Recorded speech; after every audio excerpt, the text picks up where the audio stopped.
Every NVIDIA Blackwell GPU takes 3 to 4 times longer to test than the H10 it replaced, not to manufacture, not to design, to test. That single fact explains why a company most people have never heard of grew revenue by 4% last year, and is guiding for another 9% this year. The company is Advantest. It's based in Tokyo, and it controls roughly 1% of the global market for semiconductor test equipment, rising to 6% in the memory and HBM segments that power every AA data center on the planet. This is the company that every chip must pass through before it ships, not ASML, not TSMC, Advantest. Semiconductor testing is not glamorous. There are no announcements about revolutionary test technology at SHI's. No analysts debate whether the next tester will change your life, but without it, nothing else works. Here's what test equipment actually does. When a semiconductor fab finishes manufacturing a chip, that chip is not automatically a working product. It's a sliver of silicon containing billions of transistors, metal interconnects finer than a human hair, and high-speed interfaces operating at frequencies measured in gigahertz. Some of those structures are perfect, some are not, because physics at nanometer scale has a tolerance for failure. The question is which chips are good, and which ones will fail inside your data center 3 months from now. Automated test equipment runs every chip through a gauntlet. Functional testing runs the chip through its intended operations. Structural testing applies stress patterns to find manufacturing defects, broken wires, short circuits, oxide failures. Parametric testing measures voltage, timing, and speed at the operating limits. A chip that passes all 3 ships. A chip that fails gets scrapped. Advantest builds the machines that run this gauntlet. Its flagship BUI-9 Scene platform handles complex SoC chips, processors, AI accelerators, graphics units. Its T5 Height Scene 2 and T5 Hupex Scene systems test DRM, NED flash, and HBM. Together they touch nearly every advanced chip that leaves a fab anywhere in the world. The duopoly is tight. Advantest and its main competitor Teradyne together control roughly 8% of the global AT market. Teradyne holds about 1%. Everyone else divides the remaining scraps. For advanced AI chips specifically, Advantest's position is stronger still. NVIDIA selected Advantest ACSRTD platform for high-volume production of Blackwell and next-generation devices in October. To understand why A has become a supercycle for Advantest, start with the physics of testing. The time it takes to test a chip scales roughly with transistor count, interface complexity and operating speed. A typical 5nm smartphone SoC clears a tester in about Sanju to Lukshu seconds. An NVIDIA Blackwell GP with Hutre billion transistors, 8 stacks of HBM3 attached via a Hutre 4-bit interface, and a thermal envelope exceeding 10 watts, takes over Najud minutes per chip. That's the Santa 4 times longer figure reported by Tom's Hardware when Blackwell entered high-volume production. The math compounds quickly. If a fab is producing the same number of Blackwell GPUs as it previously produced H100s, Advantest needs 3 to 4 times the machine capacity just to keep up. Revenue grows without unit shipments growing proportionally. Every AA chip generation that adds complexity is a revenue multiplier for Advantest, not just a volume multiplier. HBM memory is the other accelerant. High bandwidth memory stacks multiple DRM dies vertically. HBM3 ships as a 12-layer stack, connected through silicon vias. Every individual die must be tested before stacking. The completed stack must be validated as a known good stack before being bonded to a GPU. And the final packaged product with GPU plus memory must be tested again. 3 separate test passes, each requiring Advantest equipment for every unit. According to Advantest's investor briefings, HBM shipments are growing at approximately 20% annually from Nisan to Nisan. The financial results reflect this reality. In the fiscal year ended March 2024, Advantest posted net sales of 10 billion, approximately 9 billion at current exchange rates, up 4% from the prior year. Operating income grew 5%, net income rose 5%. The company described these as record highs across every profit metric. For fiscal 10-4 billion, Advantest is guiding net sales of 10 billion, roughly Q10 billion, with gross margins targeting %.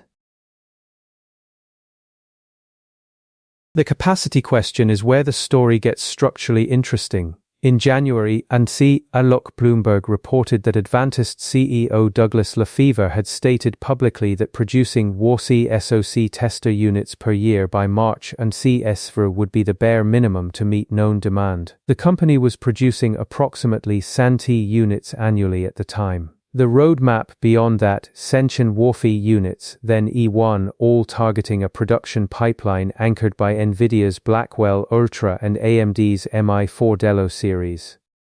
These numbers matter because ATE machines are not commodities you can order from 3 suppliers. An Advantest BUI9 SAND is a precision system with a development cycle measured in years, a supply chain of specialized components, and a customization layer, test programs, application-specific configurations that cannot be replaced without 6 to 12 months of requalification work. Once a chip company qualifies Advantest equipment for a production process, switching costs are enormous. This is the moat.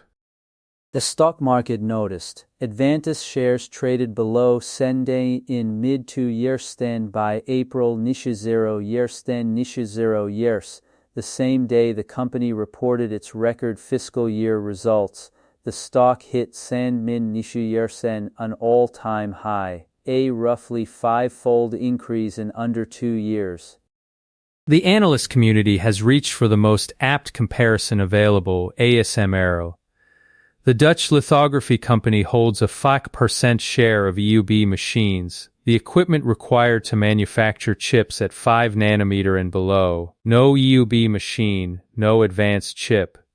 The comparison to Advantest is not perfect. Advantest faces a real competitor in Teradyne, and its share is 5% rather than 5%.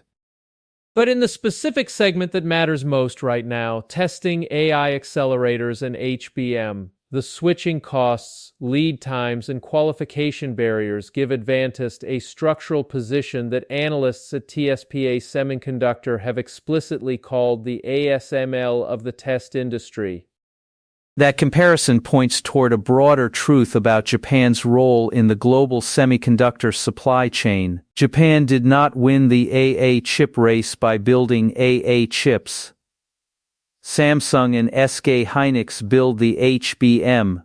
TSMC builds the logic dies. NVIDIA designs the architecture. The value chain is distributed across Korea, Taiwan, and the United States. What Japan controls are the choke points, the infrastructure layers that every other player depends on but cannot easily replicate. Research from AMRO Asia published in Nissen Forb mapped these dependencies. Japan supplies 46% of Taiwan's semiconductor test equipment. It supplies 45% of China's. Japanese companies, primarily Shin-Etsu Chemical and SUMCO, account for roughly 40% of the global market for 300mm silicon wafers, the substrate every advanced chip starts on. Japanese firms hold over 40% of the high-end UV photoresist market, the specialty chemicals that allow lithography machines to print patterns at nanometer scale. Tokyo Electron holds 5% of the EUV coater developer market, and Advantest holds its commanding share of chip testing. These are not accidental concentrations.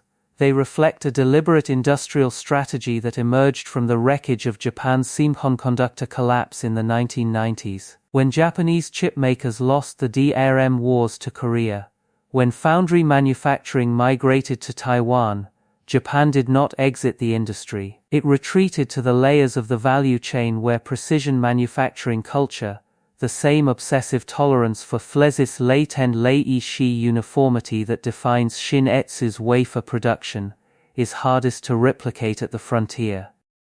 Chip testing is precision-intensive in exactly that way. The B9 Samze ability to deliver accurate test results on a chip running at 5+ GHz, testing Lucia-Sorn devices simultaneously with sub-nanosecond timing resolution. That capability is built on decades of analog circuit design, signal integrity engineering, and calibration expertise. It doesn't transfer quickly to a competitor starting from scratch.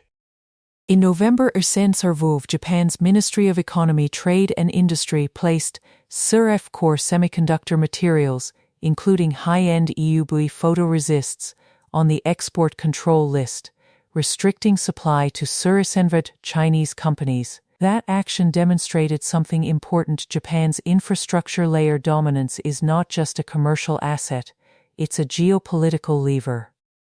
Advantest is not a household name. It never will be. It makes equipment, not products. It operates in a market where the end customers, NVIDIA, TSMC, SK Hynix, have their own powerful brands. Advantest's name appears in the data sheets and the supply chain maps, not in consumer advertising. But invisibility has a certain commercial value. The company that sits between the fab and the data center, validating every chip that will run an AI model or process a financial transaction, is the company that gets paid regardless of which AI company wins or which chip architecture dominates. NVIDIA and AMD compete. Advantest tests both. If you want to keep up with stories like this, the Japanese companies hiding in plain sight at the center of global technology, subscribe to the Japan Factor. The semiconductor test equipment market is projected to reach RCE10 Yukenju billion by Yusan Sanji up from roughly Shuf billion today. Advantest is guiding for Juken billion in revenue this year alone from a single company in a two-player market. The question worth sitting with in a world where AI chip complexity doubles every 2 years. What does the testing bottleneck look like when Blackwell Ultra gives way to whatever comes after it?